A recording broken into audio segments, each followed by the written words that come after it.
for those medical students out there who didn't match in 2022 match, or if you're a medical student and you match into a program that wasn't your first, second, or third choice, maybe it's one of the ones further down in your list and you're a little bit bummed out about your match position. Also for those that are out there that might be dealing with some other issues in the healthcare industry and second guessing your career choice, such as, fellowship match or physician burnout or healthcare burnout. I want to take some time to share my own personal experiences with some rough waters that I've experienced, some speed bumps, some issues that have come up along my way. Mainly I wanted to make this video to show you that, you're not alone in this boat, what you're feeling, what you're experiencing. You can just hop onto Twitter and see how many people didn't match and see how many people are suffering from a lot of these depressive symptoms or anxiety, or just wanting to give up medicine altogether. I think it's important to have more of these conversations. I don't think we're having enough of these conversations, because the other end of the spectrum is what you see is people posting on Instagram, on Twitter, on other social media platforms, how excited they are about, where they match, and, oh, I got my #1 program, or are we couples match, or whatever that might be. And I don't think that's necessarily fair to those people out there who didn't match. And I don't know if there's a good solution out there for it, but that's kind of why I want to make this video, because I want you to know that you're not alone. So we can kind of start back in high school. For me, I was, I was a good student, valedictorian, as most of you are. Very good students. One of my biggest downfalls was I did not have very good test-taking skills when it came to standardized testing. I always did above average, 1 or 2 standard deviations above average, but I was never, top 5%, top 10% in most of those standardized tests, ACTs, SATs, if those are what they're even taking anymore. And testing was a little bit different back then when I took testing. It seems to change every 3 to 4 years from what I'm seeing, but so that limited my my honors programs offers to colleges. I only got into honors in maybe 1 or 2 colleges that I applied to. I didn't apply to a lot of colleges. I only wanted to go to a few in my mind. So I only got honors in 1 or 2 that I can remember. But I opted to forego those and chose Ohio State University and went into a scholars program there. But I do remember having a conversation with my friend who was a little bit older than I am. We were just up late night talking, playing video games. And I just told him, it's like, man, like, I don't know what I'm going to do. I'm not going to ever become a doctor. Like, I'm going to go to honors program. I'm going to be looked down upon, yada, yada, yada. So first thing is looking back at all this, and like, that's just ridiculous, because my high school grades or my ACT scores, SAT scores, whatever they were, they mean absolutely nothing right now. They mean nothing to my life now of where I'm sitting. It means nothing to anyone that might be a prospect. I'm going to shut this blind since it seems to be giving some reflection, but any prospected employees, it doesn't give any downfall of who I talk to or my friends or conferences I go to. So, but remembering how I felt that day, it was one of the most like terrifying feelings about what my test grades were and how it was going to reflect of me as a person going forward. So that's one thing. Yeah, it sounds silly, but there's a point to all this. So then when you get to college and you get really into the university life and all that stuff, and I loved it. And I actually did really well in college. My college grades were very good as well. I had above a 3.6 GPA, cumulative throughout the 4 years. But the similar thing happened with my standardized testing for Mcat scores. I was getting literally average across the board on everything. And it wasn't good enough to get into med school the first time around. I applied to about 7 or 8 med schools and I didn't get in. So you would imagine, like, when you've taken the MCATs twice and you get average, average scores, and you can't get into a med school when all your friends are getting accepted to med schools. That also took me down a dark and nasty path of self-destruction, mentally at least. I didn't do anything that was externally too self-destructive. Some people get caught up with drugs or alcohol or other types of addictions. Thankfully, I was able to refocus my energy into work and getting more experience on other things. But I beat myself up mentally for better part of a year because you apply early on in your junior year cycle for that medical school spot. So so I didn't get in the first time around. The second time around I got a bunch of denials too, and every denial I came in, it was a really bad, sickening feeling. So then let's talk about the next thing. So I applied for a Caribbean med school, St. George's University. And there again, everyone has this stigma about IMGs and what IMGs stand for, and deemed as less intelligent, etc., whatever. The whole moral of this point of the story is like those words that people are saying, or that programs want to say about in international medical school, it can be hurtful.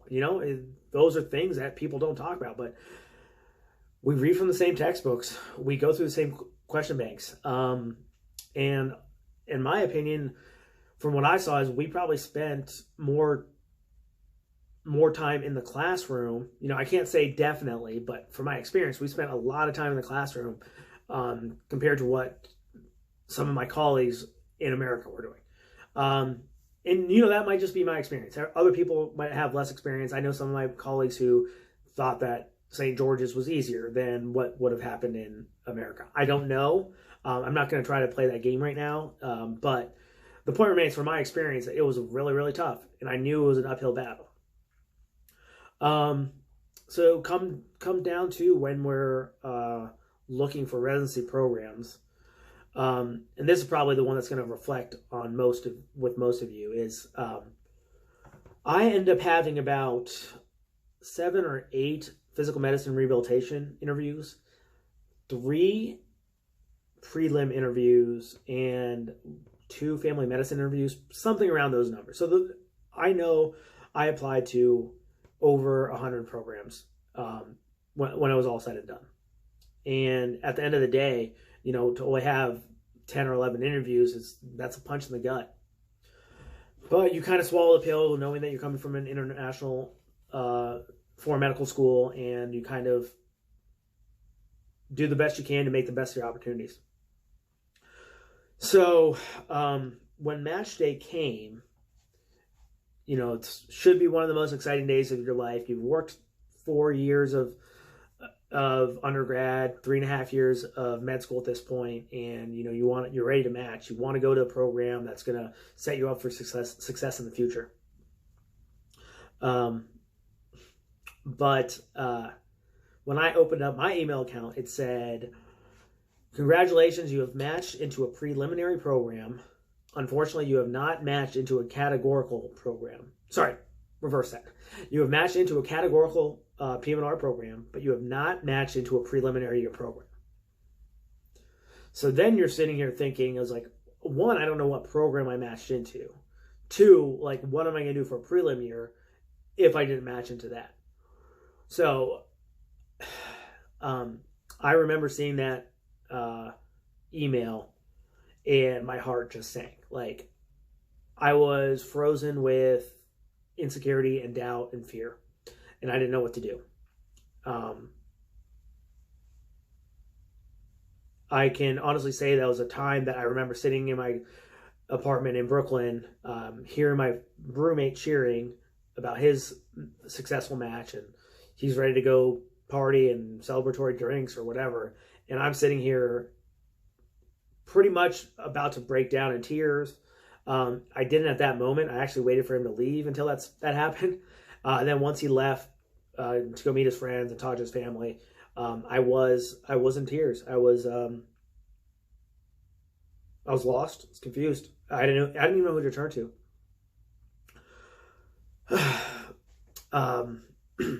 Sorry, a little tough to walk down memory lane, but you know, this is the point where I'm just trying to show to you guys that, yeah, I know what you kind of went through. I remember calling my brother pretty shortly after and just telling him, you know what, I think I want to quit medicine. I don't think this is for me. And you know, that's the emotional aspect of some of our decision making. We just jump to a gun very, very quickly. And I came to find out a little bit later that I had this big desire to go back to Ohio or the Midwest to do my residency training. I'm from Ohio, so I wanted to be closer to my family, my parents, my brother, etc. But unfortunately, I didn't match into Ohio. I matched into Brooklyn, which you know, I was heartbroken about that too. So that made me very tearful and crying, and again, question: do I want to do medicine?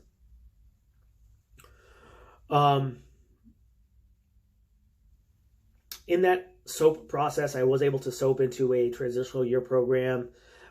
So I'm very thankful and grateful that happened. But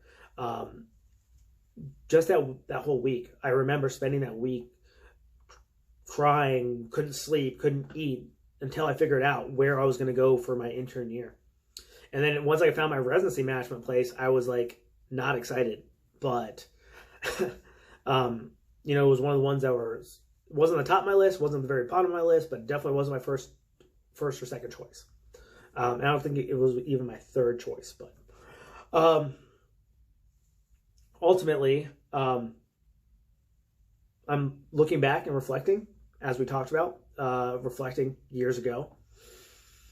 And like that week, it means absolutely nothing in my complete medical career as of where I'm sitting today. If anything, it actually opened up more doors of opportunity because I had to become a better applicant in other sections of my training. So I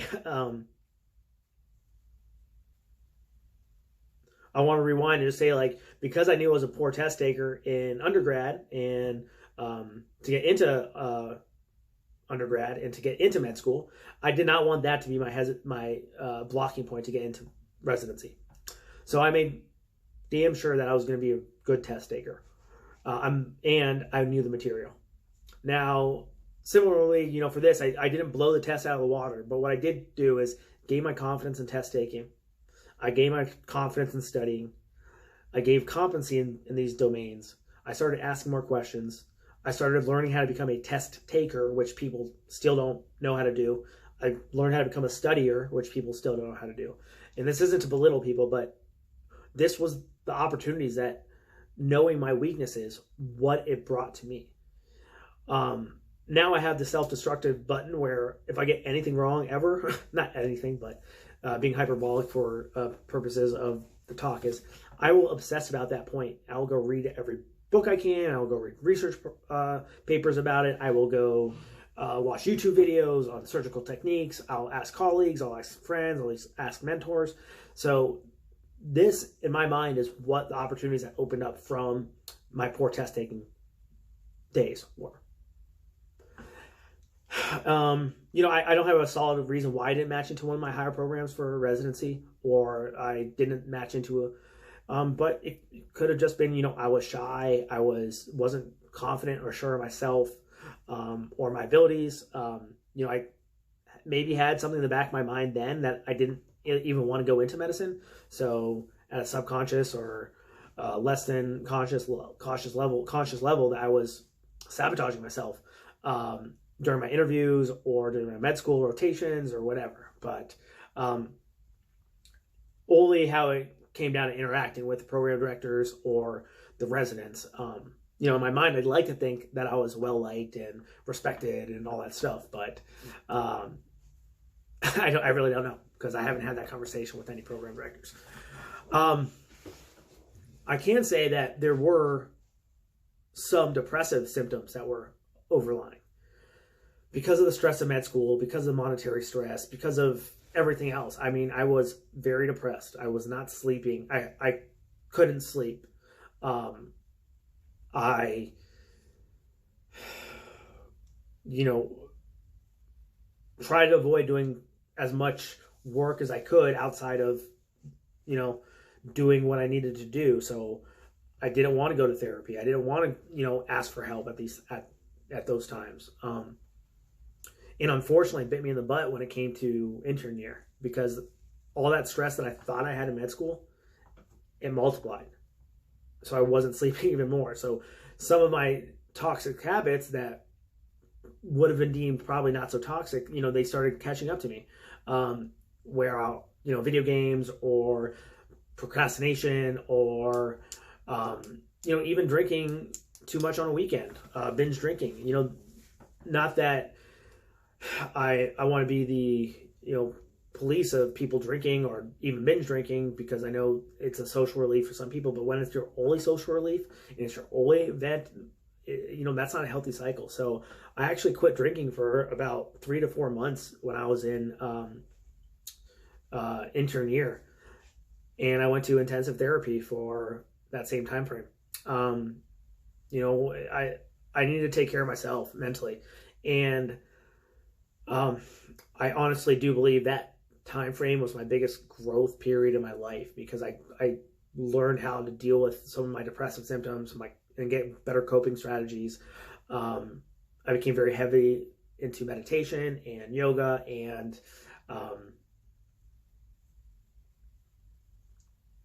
just asking for help. I started reading more books about spirituality and thought process and confidence and just how to be a better person in general. And that kind of got me through that intern year where things started building up. And, you know, those are some more trials and rough roads and things that we go through as physicians or anyone in the healthcare industry. So, you know, that's a big point of another big point of mine is like, you know, I can respect what you're going through. You know, mine might be slightly different. I don't want to compare mine as worse or better or whatever, because we all have our own personal experiences about it. But the major thing to realize is, you know, you need to have healthy coping strategies about this. It's okay to feel sad, but, you know, maybe you need to talk to a counselor or a therapist to see what you need to do to fix how you cope with these things. Because you don't want to do this too late. Because usually by the time you're starting to implement those strategies, it's probably too late. So, you know, that's another big portion of what I want to talk about today. And the next thing, you know, kind of on a timeline of where we're at. So, you know, I got to residency. Now I'm thinking, you know, I'm going to a residency that's in Brooklyn, New York. It's not a university program. It's not one of the top programs in the nation. I'm never going to be able to get a good fellowship or a good job. I'm not going to go into academics like I want to. That's what I wanted to go to when I was in residency. I'm not going to get a good sports medicine fellowship. Again, that was a fellowship I wanted to go to when I was in, you know, well, whatever. At the end of the day, you know, we're playing this. I'm saying it with this smirk on my face because it didn't matter. And I'm telling you right now, like from where I'm sitting in my own office, having my own practice, being invited to advisory committees of medical education conferences, being invited to speak at conferences, you know, and not just small local conferences, but big national conferences, and the whole 9 yards. None of it mattered. You know, I thought it was going to be the end of my life, end of my career at that. But again, the whole bigger picture of this video is it didn't really matter. And that's the point I want to stress. Like, you might feel that it matters right now, and this is the end of the world, and I should quit medicine or whatever. And, you know, for some people out there, maybe quitting medicine isn't the world's worst thing. There are tons of people that quit medicine, and they're very successful. If that's what you don't want to do, then you don't want to do it. That's fine. But don't let me decide that for you. Don't let your parents, don't let money, don't let a mentor. You're the only one that can make that decision at the end of the day. So if you do want to be a doctor, that's great. Now you just need to refocus and realign what you need to do for the next year to get into a residency spot.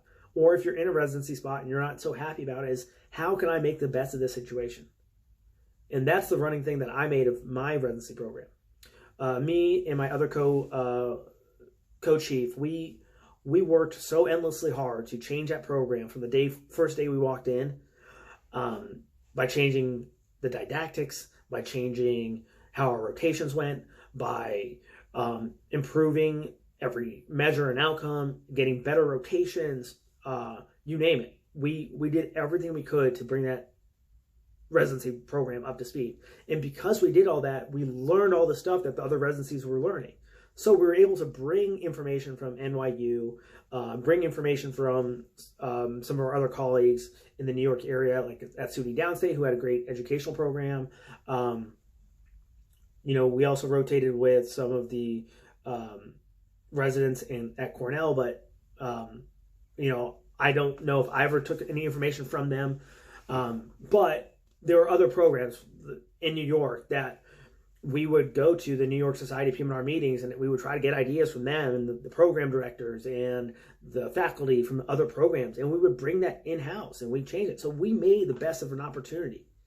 And it allowed us to both go to fellowships. Actually, we had tons of tons of residents go to fellowships after we had left. And, we just kind of opened the eyes of a lot of the residents in our program because we made the best of an opportunity. And I think that's one of the big things I want to make across. And catch us back up to speed into the point of where I am now. And I applied for several fellowships, mainly in the interventional spine and musculoskeletal health realm from the North American Spine Society accredited fellowships. I applied to probably almost all of them, except for some on the West Coast and maybe a couple others. But there was a lot of applications sent out, and at the end of it, I only got like 4 or 5 interviews. I was asked to early match into one program, and I said no. It was a Johns Hopkins program. And the reason I said no was because I really wanted to stay in New York. And I thought I had a good chance at staying in New York or staying on the East Coast. Unfortunately, that didn't work out. It was HSS is a very competitive program. And ultimately, I got a phone call from Dr. Brad Goodman in Birmingham, Alabama. And he said, "We have a spot for you if you want to come." And it was probably one of the best decisions I've ever made in my life. So even though I remember when I didn't get matched into HSS or Cleveland Clinic, those were my 1 and 2, how upset I was. And I was crying. My girlfriend, she's trying to console me and everything. I got that phone call from Dr. Goodman, and like I said, it was one of the best decisions of my life. So it all comes back to the same overarching point, that looking back, it was such a stressful, painful point. But now it's like every one of these steps is like, that was one of the best things that happened to me. That is one of the best situations that happened to me. And that's the point is, you might feel like you're suffering and struggling and drowning now, and there's no light at the end of the tunnel. But the whole point is finding meaning and finding opportunity in every single aspect of this journey. In the game of life, the journey of life, whatever, you're going to fail, you're going to lose. It's going to happen. It's going to happen more often than you remember it happening. And the pain stays with you for a lot longer than the joy stayed with us. And that's just like some weird psychological way that our brains are wired. But in reality is, you know, looking back at these scenarios, like, oh, I wish it didn't happen. I wish that didn't happen. But, you know, making the opportunities, and like, I wouldn't have want these things to happen any other way of where I'm sitting now today. Things worked out for me exactly how they were supposed to, despite all these road bumps and scenarios that came up. You know, I've started my own medical practice about over a year ago now. And that brings up way more stress and sleepless nights than I could ever imagine from intern med school, intern residency, fellowship. And I know it's funny to say, I'm laughing about it because I know that these things, and I'm not trying to say that my life is perfect. I do have a lot of issues. I do have a lot of problems. I do still have sleepless nights. I still get super stressed out. I still think I want to quit. But these aren't abnormal thoughts, you know. Thankfully, I had that time in intern year where I gained some better coping skills. I gained better introspection, and I, you know, really became determined on improving myself. And, you know, that's why I herald it so strongly. But for everyone else out there that, you know, might have a better grasp on their coping mechanism, coping skills, which, you know, hats off to you. But just realize this is just one small speed bump, you know, in the many speed bumps of life. Problems, issues, they always come out. I have some things written on this board because it actually reminds me constantly of these things. So, and mind you, my office is not fully up and running, but let's see if we can turn this around. Maybe we can't. No, but okay, we can't turn that around. But what I'll do is pull this down and just kind of read it to you. So the first one is, you know, it just says, you know, you will fail. That's part of the game. I think I just said that. One second.